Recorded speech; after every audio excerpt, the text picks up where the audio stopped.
Bonjour à tous. Eh bien, prenons un instant aujourd'hui pour lire et méditer un passage du livre du ciel de Luisa Picaretta. Au nom du Père qui m'a créé, du Fils qui m'a sauvé et du Saint-Esprit qui me sanctifie. Amen. Jésus, je me plonge dans ta divine volonté, je m'unis à toi, je m'identifie à toi, je me fusionne en toi, je me consume en toi, je fonds ma volonté dans la tienne et je te supplie, Seigneur, comme tous les jours, de venir vivre dans mon cœur. Remplis-moi de ta présence, de ta lumière, de ton Esprit Saint, de tes grâces, de tes bénédictions, de ta puissance, de ta sagesse. Viens dans mon âme, Seigneur. Établis-toi avec ton trône, ton royaume, avec ton Père, l'Esprit Saint, et agis à partir de mon corps que je te laisse, que je te donne, en gage de mon amour pour toi. Oui, Jésus, mets tes mains divines dans les miennes, que mes actions soient sanctifiées par ta présence. Viens placer tes pas dans les miens, regarde à travers mes yeux, parle à travers ma bouche, écoute à travers mes oreilles.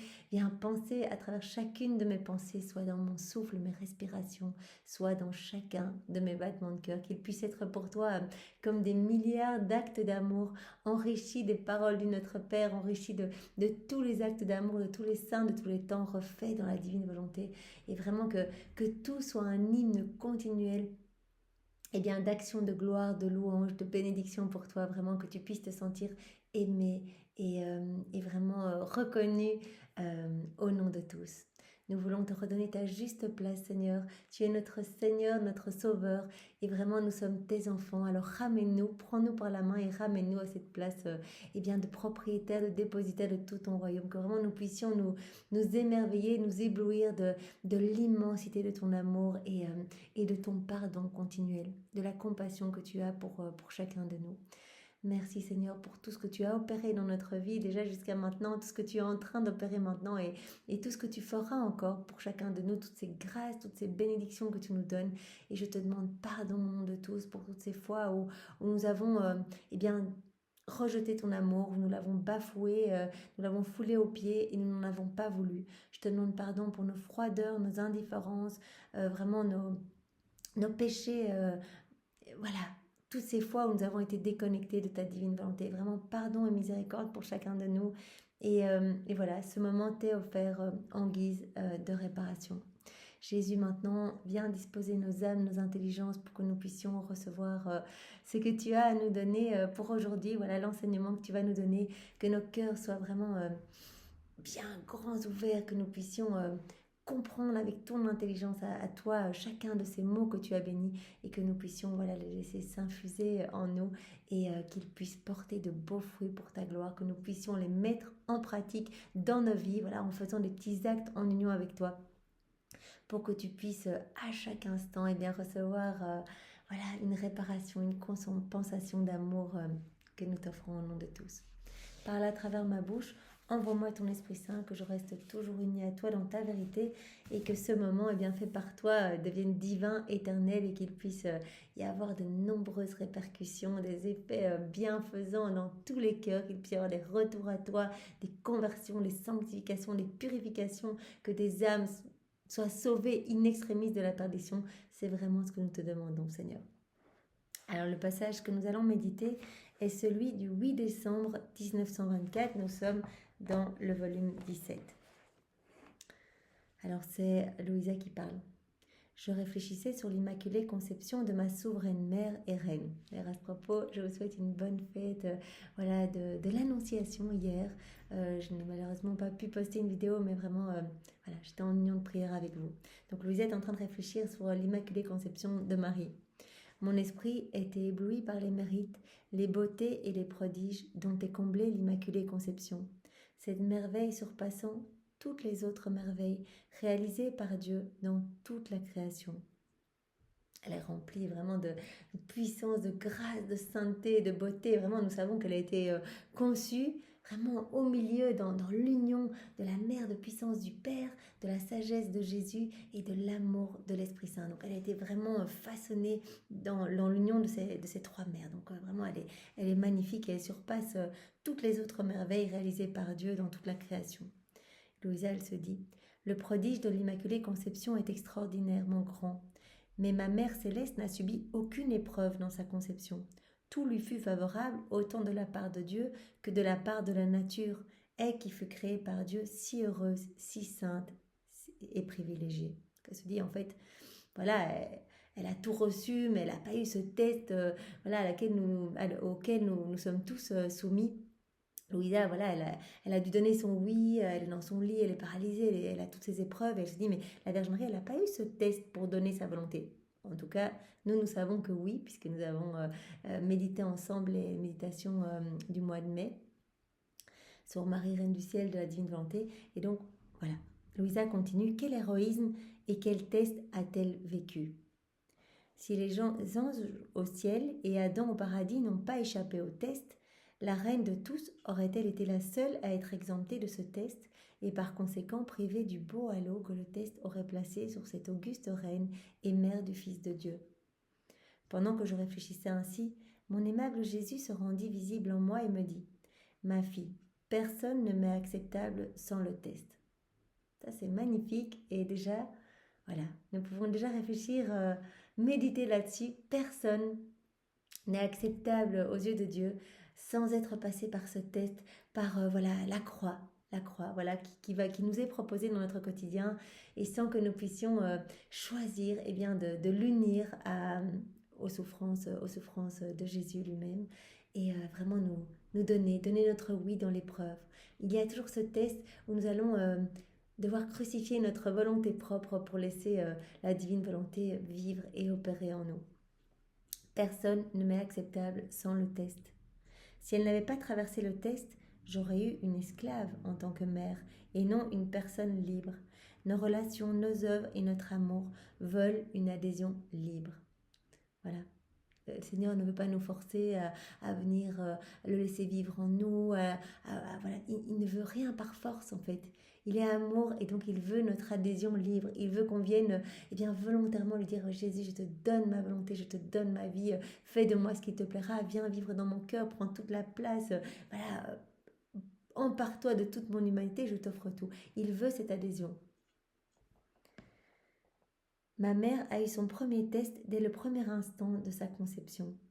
Dès son premier acte rationnel, elle connut à la fois sa volonté humaine et la volonté divine, et elle a eu à choisir librement celle à laquelle elle voulait adhérer. Donc dès l'instant, dès la minute 1, dès la seconde 1 de sa conception dans le ventre de Sainte Anne, eh bien Marie a choisi de ne faire que la divine volonté.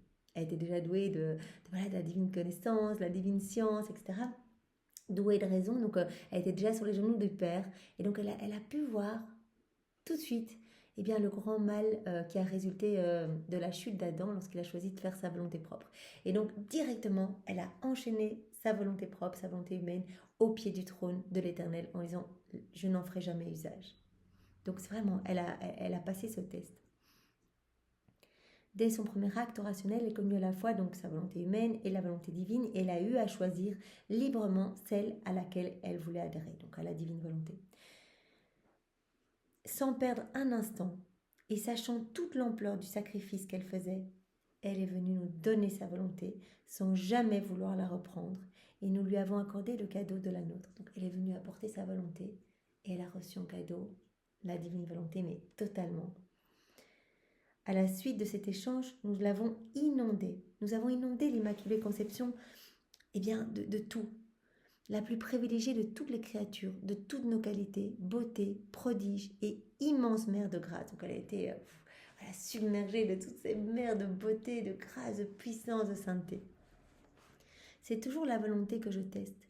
Sans la volonté libre de la personne, tous les sacrifices, même la mort, me donnent la nausée. Voilà, si on n'a pas choisi librement de vivre tout en union avec Jésus, qu'on ne choisit pas de s'unir dans nos souffrances, même des choses difficiles, même des sacrifices, même la mort, Jésus dit, cela lui donne même un peu la nausée. Et ça n'attire pas même un regard de ma part. Veux-tu savoir quel fut le plus grand prodige que nous avons accompli en cette créature si sainte? Quel fut le plus grand héroïsme de cette créature si belle que jamais personne ne pourra l'égaler? Elle commença sa vie dans notre volonté et elle l'a continuée et complétée en elle. Elle a donné sa volonté et puis elle n'a jamais émis un acte de sa volonté propre. sauf pour donner son oui, voilà, à l'ange, mais elle est restée continuellement dans la divine volonté. Et c'est ça qui l'a embellie et qui est venu compléter son don total, voilà, dès la seconde 1 de sa conception. On peut dire qu'elle l'a complété à partir du point où elle l'a commencé, et qu'elle l'a commencé à partir du point où elle l'a complété. Donc elle n'a jamais cessé d'être dans la divine volonté. Et notre plus grand prodige fut qu'à chacune de ses pensées, paroles, respirations, et chacun de ses battements de cœur, mouvements et pas, notre volonté se déversait en elle. Elle nous offrait ainsi l'héroïsme de pensée, paroles, respiration, battements de cœur et mouvements divins et éternels. Tout ce que la Vierge Marie faisait, ces moindres mouvements, eh bien, amenaient de la gloire au pied de la Trinité, amenaient de la joie dans le ciel, etc. Tout était divin, chacun de ces mouvements n'était plus humain, mais divin, infini et éternel. Cela l'a élevée si haut que ce que nous sommes par nature, elle le fut par grâce. La Vierge Marie, elle est devenue par grâce ce que Jésus est par nature. Donc c'est incroyable, elle a été totalement voilà, sanctifiée, divinisée, etc. D'ailleurs, ce que Louisa voilà, voilà, si nous en sommes dans le tome 17, je lis en parallèle un peu plus loin les volumes, et Jésus montre que Louisa est vraiment sanctifiée parce qu'elle a atteint ce quatrième niveau de vie dans la divine volonté, et donc elle le demande tout le temps, et Jésus opère ce travail où il n'y a plus que du divin en elle en fait. Tout ce qu'elle fait, c'est clignement Dieu, elle tousse, elle se gratte, elle bouge, et bien tout amène de la gloire à la Trinité. Toutes ces autres prérogatives, y compris son immaculée conception, ne sont rien en comparaison de ce grand prodige. C'est ce qui l'a rendue stable et forte durant toute sa vie. Ma volonté se déversant continuellement en elle l'a rendue participante de la nature divine. Donc c'est vraiment parce que, acte après acte, en fait, c'est vraiment un martyr de l'attention, elle redisait oui, en fait. À chacun de ses mouvements, elle laissait la volonté divine agir en elle, jusqu'à avoir son enfant mourir sur la croix et à rester digne au pied de la croix, à vraiment dire, eh bien mon Père, que ta volonté soit faite pour le salut des hommes. Et donc, chaque acte qu'elle faisait où elle crucifiait sa volonté humaine, eh bien, la divine volonté se déversait en elle et la rendait participante à la nature divine. C'est vraiment ce qui nous arrive aussi, bon, petite mesure bien sûr, parce que nous n'en sommes qu'au début, mais à chaque fois que nous choisissons de laisser Jésus agir en nous, eh bien voilà, on se gorge de lumière, le Seigneur nettoie notre âme, et vraiment ce que nous faisons n'est plus humain, mais est vraiment divin. Donc ma volonté se déversant continuellement en elle, donc vraiment elle, toute sa vie... elle était comme une prière continuelle, une réparation continuelle. Elle le faisait au nom de tous.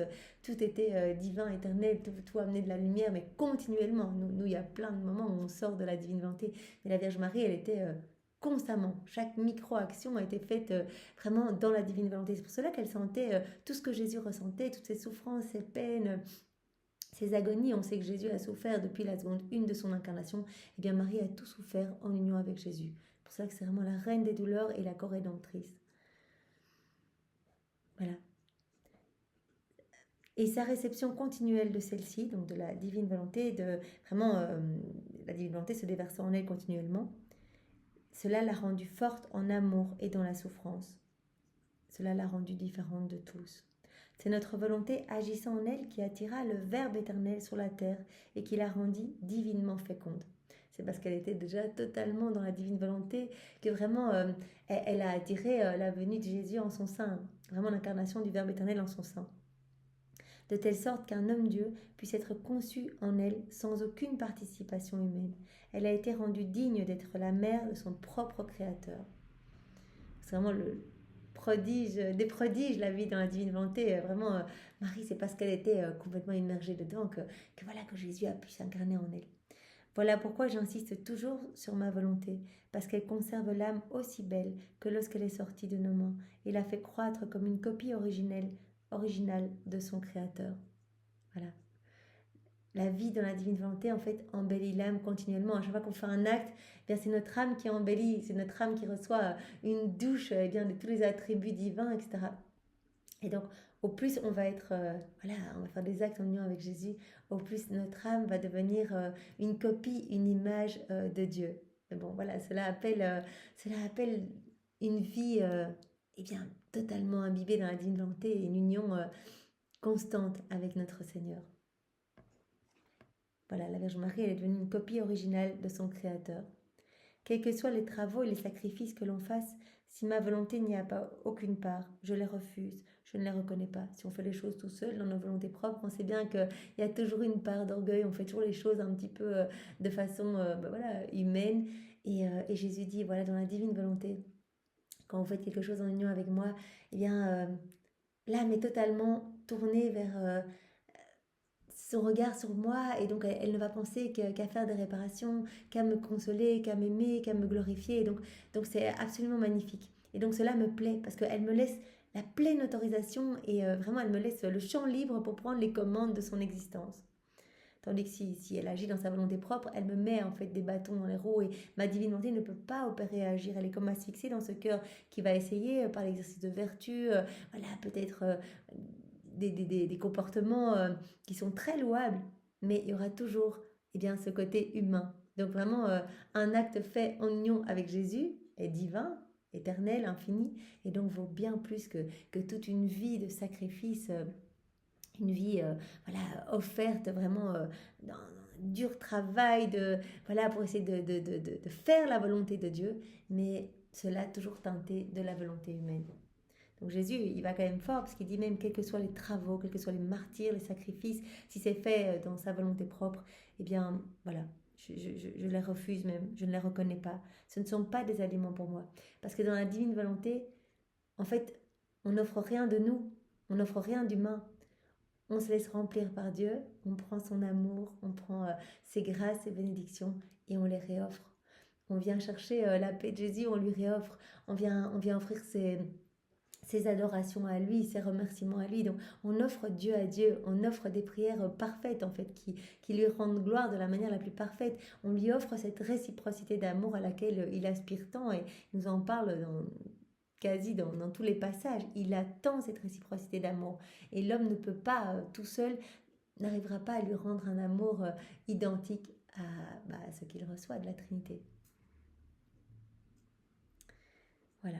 Ce ne sont pas des aliments pour moi. Si les sacrifices, les prières, etc. sont offerts mais faits dans la volonté propre, ce ne sont pas des aliments pour moi. Les plus belles œuvres, sans ma volonté, sont des aliments pour la volonté humaine, pour l'estime de soi et pour l'avidité de la créature. Et voilà, ce passage est déjà terminé. Donc Seigneur, tu nous invites vraiment à prendre comme modèle ta maman. Et nous pouvons lui demander spécialement aujourd'hui, maman, prends-nous par la main et aide-nous à vivre dans la divine volonté. Toi qui en étais imbibé, eh bien voilà, jour après jour, donne-nous une gorgée de la divine volonté pour que nous puissions, voilà, comme toi, eh bien devenir par grâce ce que Jésus est par nature et que nous puissions lui plaire par toutes nos actions, toutes nos paroles, tous nos regards, tous nos pas. Aide-nous, Marie, vraiment.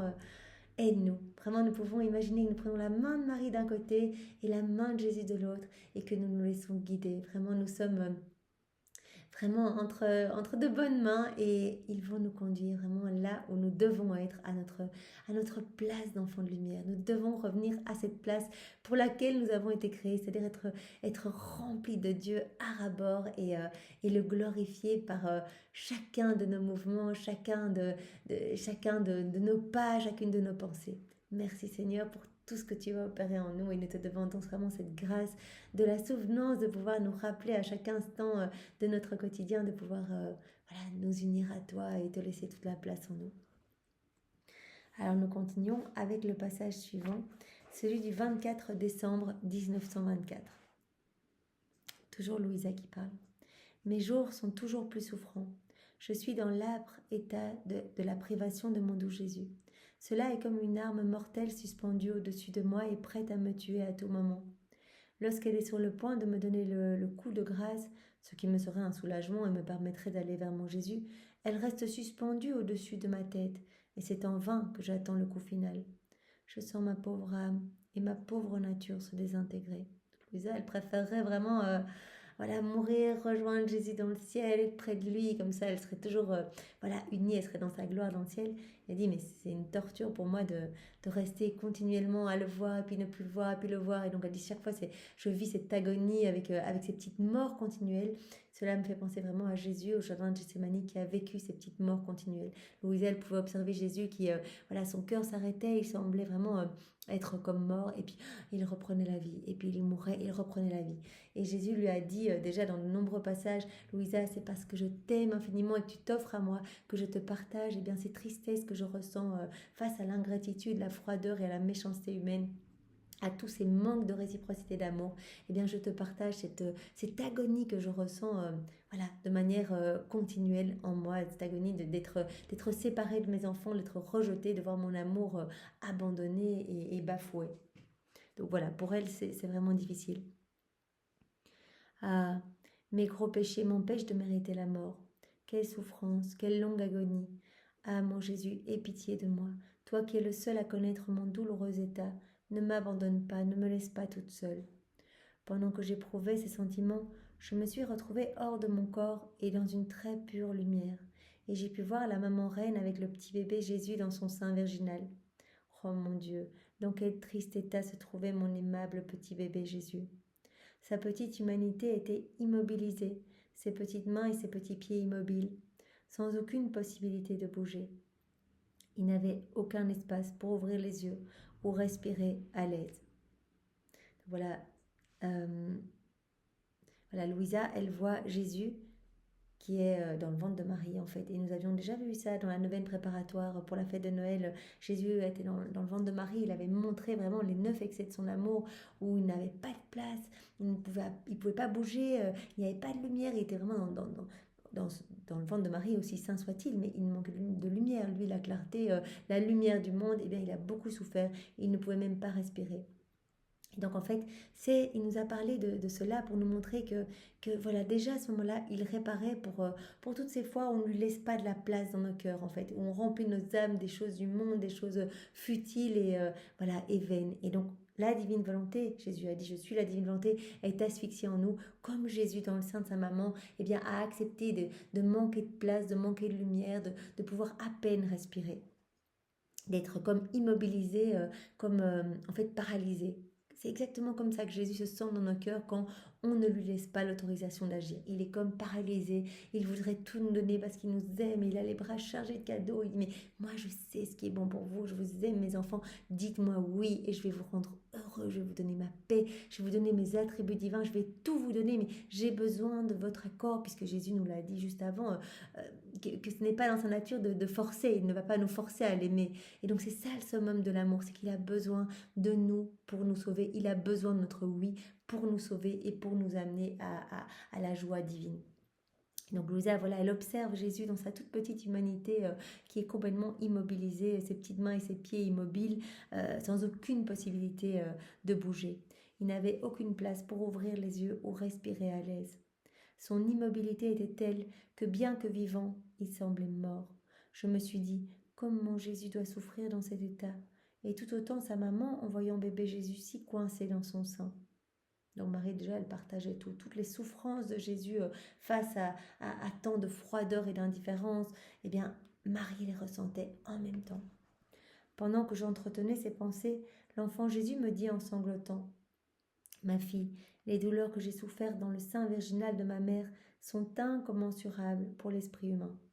Impossible pour nous d'imaginer ce que Jésus a souffert pendant ces 9 mois à être confiné vraiment dans un tout petit espace sombre. Sais-tu quelle fut la première souffrance que j'ai éprouvée dès le premier instant de ma conception et que j'ai ensuite endurée toute ma vie? La souffrance de la mort.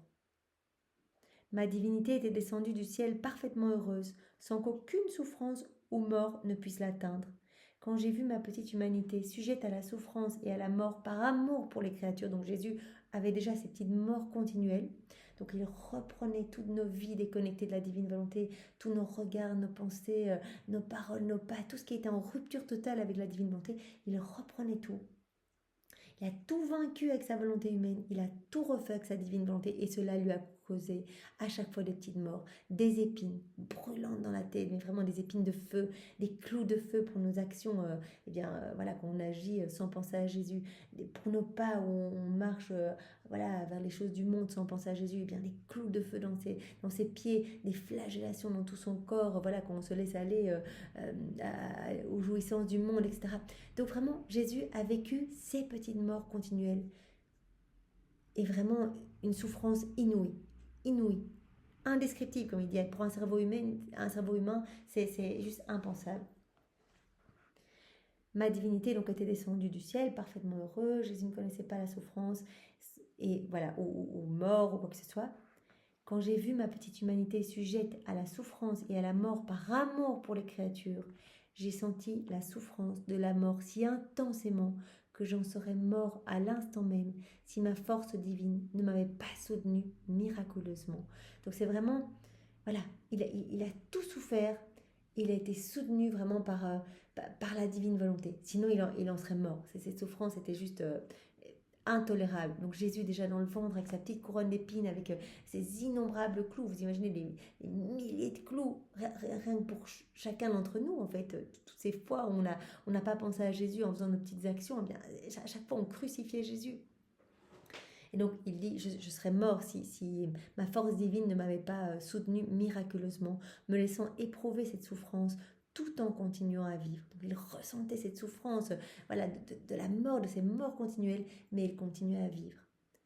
Ainsi, c'était toujours la mort pour moi, à chaque instant, jusqu'à sa mort sur la croix. Jésus, depuis la seconde 1 de son incarnation jusqu'à sa mort, a ressenti chaque microseconde des morts continuelles, à n'en plus finir, à l'intérieur. Donc Jésus tout petit, qui se balade, qui va jouer avec ses cousins, qui fait école à la maison, on se dit ah c'est chouette cette petite vie cachée, vraiment où rien ne se passe finalement jusqu'à ses 30 ans. Non, Jésus bien sûr, Dieu, voilà, vrai Dieu, vrai homme, eh bien réparait déjà toutes nos vies au prix de terribles souffrances, au point tel qu'il a dit, voilà, cette passion dont vous avez connaissance d'après les évangiles, là, c'était juste rien du tout, ça. C'était même un rafraîchissement, un soulagement par rapport à tout ce que j'ai souffert depuis le tout début, depuis la seconde où je me suis incarnée dans le sein de ma maman.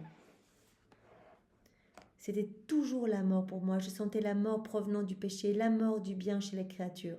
Bien sûr, toutes les fois où voilà, on a le choix de s'unir à Jésus, de faire le bien, de lui faire plaisir, et qu'on choisit de faire nos volontés propres, eh bien, c'est la mort du bien à chaque fois. Et Jésus a ressenti toutes ces morts. Et même nos morts naturelles, il a ressenti. Ça, il l'avait dit à Louisa dans les 24 heures de la Passion. J'ai pris tous vos péchés, tous vos manquements d'amour, voilà, pour tout refaire auprès de morts continuelles, mais j'ai pris aussi vos morts naturelles. Vous imaginez les souffrances de Jésus. Il a même refait la vie des réprouvés en enfer. Parce que vraiment, il est venu pour apporter toute la gloire et l'amour que les hommes ne payaient pas à son Père. Donc voilà, il a refait chacune de nos actions pour que nos actions puissent apporter louange, adoration, amour à son Père. Quel cruel tourment j'ai ainsi vécu durant toute ma vie. Moi qui contenais la vie, qui en étais même le Seigneur absolu, j'allais me soumettre à la peine de la mort. Ne vois-tu pas ma petite humanité immobile et mourante dans le sein de ma chère maman ? Ne ressens-tu pas toi-même combien il est terrible de vivre les souffrances de la mort sans mourir ? Dit à Louisa, regarde ce que toi tu ressens là maintenant, ces souffrances, d'avoir l'impression d'être continuellement dans l'agonie, de mourir, etc. Eh bien c'est vraiment ce que moi j'ai vécu. J'ai vécu en fait toute ma vie. Et donc c'est une souffrance indescriptible. Ma fille, c'est ta vie dans ma volonté qui te fait prendre part à la mort continuelle de mon humanité. Cette petite mort continuelle, eh bien il les partage à Louisa parce qu'elle est imbibée dans la divine volonté et qu'elle veut tout partager avec Jésus. Elle donne l'autorisation à Jésus de venir continuer sa vie en elle. C'est ça que Jésus cherche en chacun de nous. Il cherche des humanités de surcroît. Il cherche des corps pour qu'il puisse continuer l'œuvre de sa rédemption, qu'il puisse distribuer tous les fruits de la rédemption à travers nos mains, nos pieds, nos regards, etc. Donc c'est très beau finalement, voilà, quand on souffre et qu'on vit dans la divine volonté, on dit merci Seigneur, en fait tu continues ça en moi. Quelqu'un se moque de nous, des calomnies, des dérisions. Merci Seigneur, en fait voilà, tu l'as vécu et tu continues à le vivre en moi à travers, pour que tous les fruits de ces souffrances-là rédemptrice que tu as vécue puisse être à nouveau distribuée dans mon cœur, mais aussi dans tous les cœurs de toutes les générations. Donc vraiment, à chaque fois qu'on accepte ça, qu'on s'unit à Jésus, Il y a des âmes qui sont sauvées par paquet, mais aussi des âmes du passé. Donc, il y a des grâces qui sont offertes, des sanctifications. Vous voyez, la sainteté des saints du passé, eh bien, vient d'actes accomplis en union avec Jésus, de tous ces actes faits dans la divine volonté. Ce qu'on fait aujourd'hui, ce que des âmes ont fait hier et demain dans la divine volonté, eh bien, c'est cela qui, voilà, a permis les miracles, les grâces, les charismes, les cadeaux, voilà, les conversions, etc. Donc c'est vraiment absolument incroyable. Jésus dit, mais il n'y a rien qui ne passe pas par le truchement des âmes qui vivent dans ma divine volonté. Donc tout passe par ces âmes qui vont s'unir à moi. Toutes ces grâces passent parce qu'il y a ces âmes qui rétablissent cet équilibre entre le ciel et la terre. Donc même maintenant, ce que nous faisons maintenant, ce petit temps que nous prenons en union avec Jésus, eh bien voilà, il y a peut-être 500 ans, il y a eu voilà, une âme qui s'est convertie, qui vraiment s'est offerte au Seigneur et est devenue sainte. Vous voyez, c'est incroyable.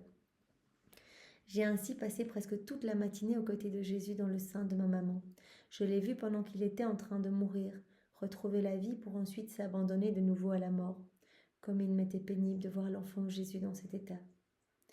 Bien vraiment, nous pouvons nous placer près de Louisa et voilà, elle a la chance de voir Jésus et de pouvoir être près de lui, le consoler. Eh bien, nous pouvons aussi. C'est l'intention voilà, qui crée le point de départ. L'intention est vraiment super importante. Alors vraiment, nous pouvons avoir l'intention de venir près de Jésus maintenant. Jésus, nous venons près de toi. Et nous rentrons dans le sein de Marie et nous te prenons dans les bras et nous te recouvrons de ton amour, de l'amour de ta maman, l'amour de Saint Joseph. Nous te recouvrons de l'amour du Père, de l'Esprit Saint, de tous les actes d'amour, de tous les saints, de tous les temps. Tout sera fait dans ta divine volonté.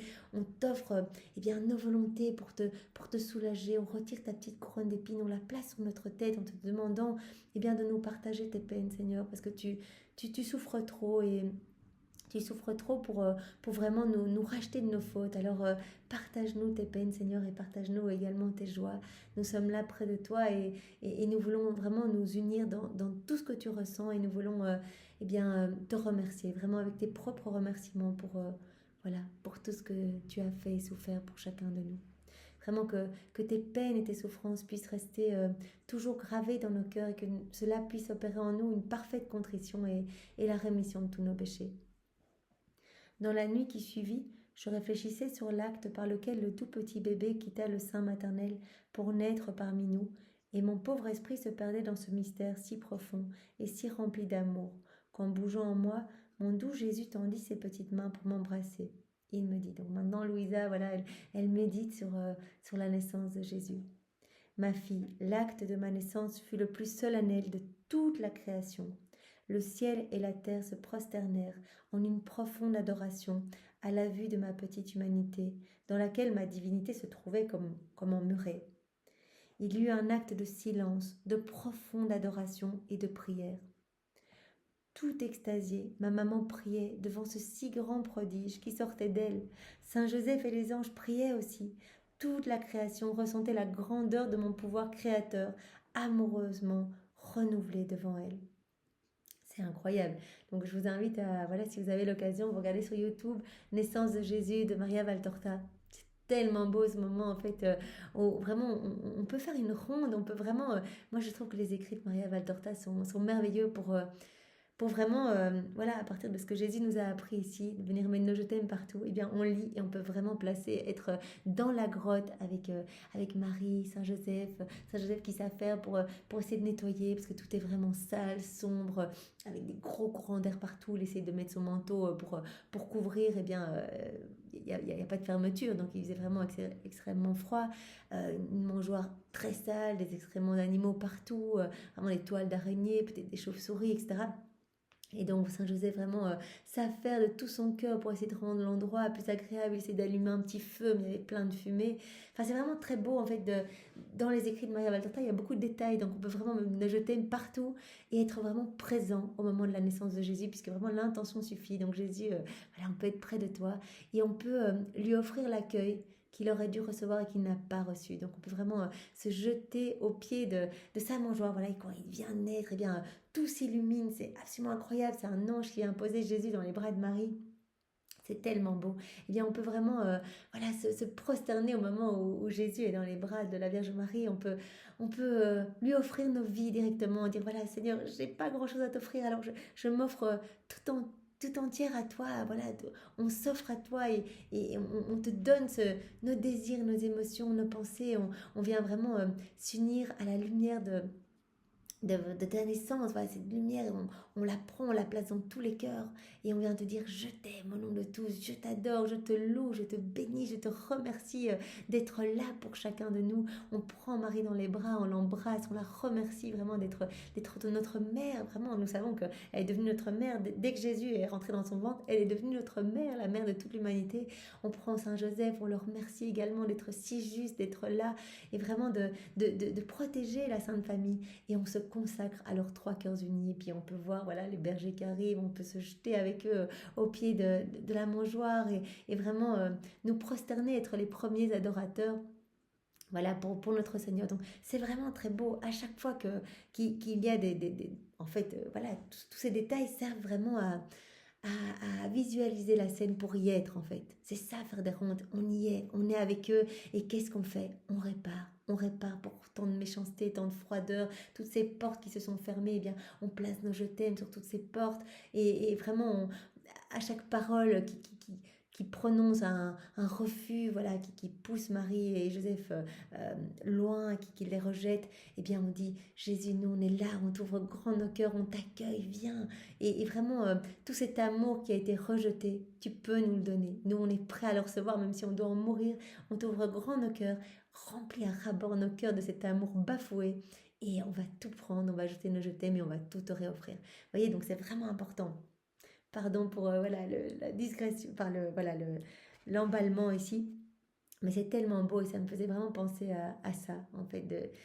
À chaque instant, on peut faire des rondes, voilà, en nous plongeant dans. Voilà, même on peut, en lisant la Bible, voilà, on peut faire des rondes également. Donc tout est occasion pour vraiment réparer, aimer et rendre gloire à notre Seigneur. Parce que ce moment était si beau, comme dit Jésus, était si solennel, que vraiment toute la création s'est prosternée en fait, dans une profonde adoration et prière. Tout extasiée, ma maman priait devant ce si grand prodige qui sortait d'elle. Saint Joseph et les anges priaient aussi. Toute la création ressentait la grandeur de mon pouvoir créateur, amoureusement renouvelé devant elle. Elle se sentait très honorée, parce que celui qui l'avait créée avait besoin d'elle pour l'entretien de son humanité. Donc la création était en extase, se prosternait et était très honorée aussi parce que Jésus avait besoin de la création pour pouvoir entretenir son humanité et donc elle était très très honorée. Le soleil se sentait honoré d'avoir à donner sa lumière et sa chaleur à son Créateur, son véritable Seigneur. Il fit la fête en mon honneur. La terre se sentait honorée de me voir couchée dans une mangeoire, tout attendrie devant mes frêles membres. Elle manifestait sa joie par des signes étonnants. Toute la création se sentait honorée de voir son vrai roi et Seigneur descendre en son sein. Chaque chose créée apportait sa contribution. L'eau voulait étancher ma soif. Les oiseaux m'égayaient de leur gazouillis, le vent me caressait, l'air me cajolait. Toutes les choses créées m'offraient leur innocent tribut. Alors on peut mettre nos je t'aime partout, dans chaque élément de la création qui exulte de joie. Eh bien nous unissons et nous mettons notre amour partout pour que le Seigneur eh bien, puisse se sentir aimé vraiment de tous et que nous puissions être comme les porte-paroles de toute l'humanité entière, vraiment que nous soyons là à crier notre cri d'amour et de joie pour notre Seigneur qui vient auprès de nous. Seul l'homme ingrat se montra réticent, bien qu'il ressentait quelque chose d'inhabituel, une joie, une force puissante. Même si je l'appelais de mes larmes et de mes gémissements, il ne bougea pas, sauf quelques bergers. Et c'est vrai que voilà, toute la création a reconnu, voilà, a été dans cette joie de la naissance du Créateur. Sauf l'homme, ben voilà, l'homme qui avait quitté la divine volonté, même s'il a ressenti quelque chose de particulier, une force puissante, peut-être une joie, quelque chose, mais dans son énorme ingratitude, ben voilà, il s'est contenté de continuer eh bien, ses petites actions du quotidien, vraiment tout centré sur sa volonté humaine. Sauf quelques bergers voilà, qui avaient peut-être le cœur un peu plus disposé, qui ont pu être ses premiers adorateurs. Pourtant, c'était pour lui que je venais sur la terre, pour l'homme, pour me donner, pour le sauver et le ramener à sa céleste patrie. J'étais aux aguets pour voir s'il allait venir recevoir le grand don de ma vie divine et humaine. Mon incarnation n'était rien d'autre que de mettre à la merci des créatures, de me mettre à la merci des créatures. Je me suis mis à la merci de ma chère mère et de Saint Joseph, à qui je fis don de ma vie. Voilà, vous imaginez, c'est magnifique. Le Seigneur est venu pour chacun de nous. Les hommes n'ont pas bougé, à part quelques bergers. Vraiment, ils ont continué un peu leur chemin dans leur volonté humaine. Et le Seigneur s'est donné complètement à la Vierge Marie et à Saint Joseph. La Vierge Marie est devenue dépositaire de tout le royaume de la rédemption. Et donc, malgré les pleurs et les gémissements de Jésus, voilà, comme il dit, j'appelais les hommes, j'appelais parce que moi, je viens pour eux, en fait, je venais pour eux, et donc, il nous appelait. Mais malgré cela, voilà, très peu sont venus l'adorer. Comme mes œuvres sont éternelles, la divinité, le Verbe descendu du ciel, n'a jamais quitté la terre afin de pouvoir se donner sans cesse à toutes les créatures. Jésus est venu pour se donner, et vraiment, tout ce qu'il a fait est toujours en acte de se donner. Donc Jésus cherche continuellement à se donner à chacun de nous. Pendant toute ma vie, je me suis donné généreusement et quelques heures avant de mourir, j'ai institué la grande merveille de l'Eucharistie pour que tous ceux qui le voudront aient la possibilité de recevoir le grand cadeau de ma vie. Voilà, moi je me rappelle voilà, dans la méditation de cette heure de la Passion, c'est la 4e heure je pense, donc voilà, où Jésus institue l'Eucharistie et il dit à son Père, mais je ne peux ni ne veux les laisser seuls. Vraiment, en fait, c'est vraiment pour nous donner sa vie, pour se donner à nous, pour que vraiment nous puissions le recevoir et recevoir en fait voilà, force et courage pour cet exil ici-bas. Donc vraiment, malgré toutes les offenses qu'il a vues dans le sacrement de l'Eucharistie, parce qu'il a vu à travers les siècles toutes les âmes qui allaient le recevoir mal disposées ou qui allaient même négliger de le recevoir pour faire passer des choses futiles en premier, etc. Il a vu même les âmes qui le recevaient pour l'outrager, les sectaires qui prenaient l'hostie pour aller la lacérer de coups de couteau. Il a vu tout ça. Et malgré tout ce qu'il a vu, toutes ces souffrances atroces qu'il a pu déjà ressentir, il a choisi de se donner, de dire je me donne. Voilà, pour les âmes qui sont là, je ne peux pas les laisser. Il y a trop de ténèbres sur la terre, etc. Je ne peux pas les laisser seules. Je veux me donner à elles. Voilà. Pour que tous ceux qui le voudront, que tous aient la possibilité de me recevoir comme grand cadeau. Que tous puissent recevoir ma vie en fait. Je ne me suis pas préoccupée des offenses qu'on me ferait ou de ceux qui allaient refuser de me recevoir. Je me suis dit, je me suis donné, jamais je ne me reprendrai. Qu'ils fassent ce qu'ils voudront, je serai toujours à leur disposition. Bien, merci Seigneur pour ce don de toi vraiment à chaque instant. Donne-nous vraiment cette grâce de pouvoir te recevoir voilà, tout le temps en fait, de pouvoir venir t'honorer, te consoler, te rendre gloire à la messe. Tu nous y appelles tous les jours, c'est tellement beau ce qui s'y passe. Eh bien que nous n'y allions plus pour nous, pour recevoir des grâces, mais uniquement pour toi. Voilà, dans la divine volonté, nous ne faisons plus rien pour nous, mais nous faisons pour Jésus. Nous pouvons y aller pour réparer, pour voilà, toutes ces communions mal faites, toutes ces prières faites de manière automatique, pour voilà, ces adorations faites qui finalement apportent peut-être plus d'outrage que de gloire à notre Seigneur. Eh bien, nous pouvons aller vraiment nous émerveiller devant l'amour infini qui se donne et nous unir à lui dans toutes les hosties consacrées et le recouvrir vraiment de son amour continuellement. Donne-nous cette grâce, Seigneur, de pouvoir te recevoir chaque jour dignement, avec respect, vraiment, et que ton Eucharistie puisse être le remède et la consolation à tous nos maux.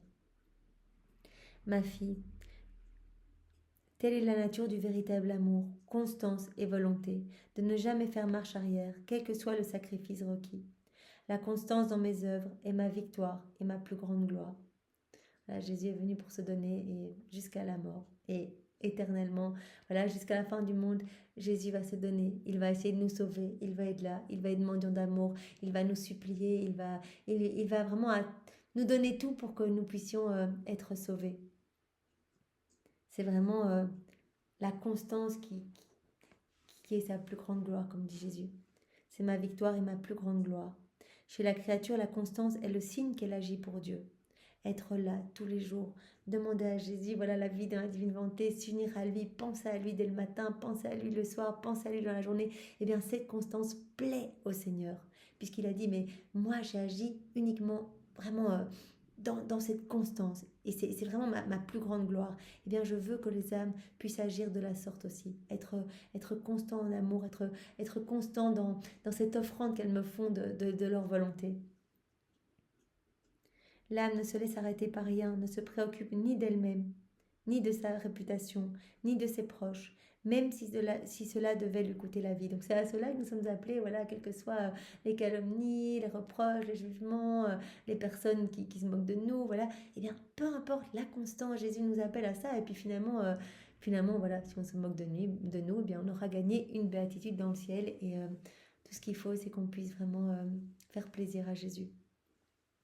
Eh bien, l'âme qui est constante, elle ne regarde que Dieu pour l'amour de qui elle s'est mise en route. Elle se sent victorieuse pendant qu'elle sacrifie sa vie par amour pour Dieu. L'inconstance résulte de la nature humaine, de sa manière d'agir, de ses passions. Elle n'est pas le lot du véritable amour. Donc quand on est inconstant, un jour on dit oui, et puis après on a des circonstances dans la vie, on dit en fait non Seigneur, aujourd'hui non, la divine volonté ça va pas, parce que là j'ai ces situations-là qui m'échappent et j'ai besoin de reprendre le contrôle. Ben, on n'est pas dans l'amour alors. On ne peut pas laisser l'amour de Dieu nous remplir pour qu'on puisse lui redonner si on se coupe et que chaque fois on replonge dans nos volontés propres. Donc vraiment l'inconstance, c'est vraiment la nature humaine. Et vraiment, c'est pas le lot du véritable amour. La constance doit caractériser celui qui agit pour moi. Par ma constance, moi, je ne change jamais dans mes œuvres. Une fois qu'une chose est faite, elle l'est pour toujours. Seigneur, nous sommes là pour te demander eh bien ta constance. Viens faire de nous ce qui te plaira et voilà, brûle-nous complètement de ton amour pour que nous ne voyons que toi, que les choses du monde perdent en importance, que vraiment notre soif chaque jour eh bien s'accroisse pour les choses du ciel. Et que vraiment nous soyons tout à toi et que tu puisses vraiment te sentir bien dans nos cœurs, que nos cœurs puissent devenir pour toi ces petits tabernacles d'amour, ces petits refuges qui vont t'amener de la joie et de la paix, Seigneur. Nous voulons être cela pour toi, alors dispose-nous, puisque tout est grâce, Seigneur. Nous ne pouvons rien sans toi. Vraiment, façonne-nous à ton image et à ta ressemblance et fais de nous ce qui te plaira, que ta volonté soit faite dans nos vies, sur la terre comme au ciel. Merci Seigneur, avec tes propres remerciements, sois loué, béni et glorifié. Au nom de tous, au nom du Père et du Fils et du Saint-Esprit. Amen. Soyez tous bénis et passez une bonne fin de journée. Au revoir.